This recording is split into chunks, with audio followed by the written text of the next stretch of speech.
ಆನಾಕಷ್ಟಾರು ನಾವು ಹೇಳಿರೋದಿಷ್ಟೇ, ನೀನು ಬೆಳೆಯೋದು ದೊಡ್ಡದಲ್ಲಯ್ಯ, ಬೆಳೆಯುವಂಥ ತಾಕತ್ತಿರೋ ಜನ ನಿನ್ನ ಕಣ್ಣಿಗೆ ಬಿದ್ದಾಗ ಅವರನ್ನು ಬೆಳೆಸೋದಕ್ಕೆ ಬೇಕಾದ ಬೆನ್ನು ಚಪ್ಪರಿಸು, ಅಲೆಳೆಯೋದು.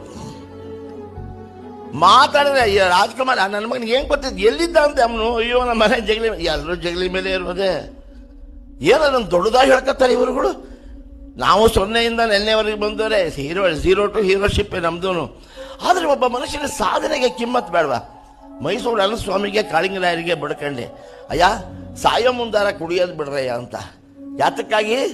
ಇವರು ಮಾಡಿರೋ ಸಾಧನೆಯನ್ನೆಲ್ಲ ಮರೆತು ಅವರ ಶೋಕ ದಿನಾಚರಣೆ ದಿನ ಎಲ್ಲರೂ ನೋಡಿ ನಮ್ಮ ಮಕ್ಕಳು ಕುಡಿದು ಸತ್ರು ಕುಡಿದು ಇವ್ರು ನೆಗೆದು ಬಿದ್ದೋಗ ಹೇಳೋನು ಕುಡ್ಕೊಂಡೇ ಬಂದಿರ್ತಾನ್ರಿ. ಅವ್ರೇನು ಜಗತ್ತಿಗೆ ಕೊಟ್ಟೇ ಇಲ್ವಾ? ಸಮಾಜಕ್ಕೇನು ಕೊಡುಗೆ ಕೊಟ್ಟೇ ಇಲ್ವಾ? ಈ ಸಮಾಜದ ಋಣವನ್ನು ತೀರಿಸಿಲ್ವಾ? ನಿಮ್ಮೆಲ್ಲರಿಗಿಂತ ಸಮಾಜದ ಬಾಡಿಗೆ ಇವರಿಗೆಲ್ಲ ಕೊಟ್ಟಿಲ್ವಾ? ಅದು ಪರಿಗಣನೆಗೆ ಬರಲ್ಲ. ಕುಡಿದು ಸತ್ತ.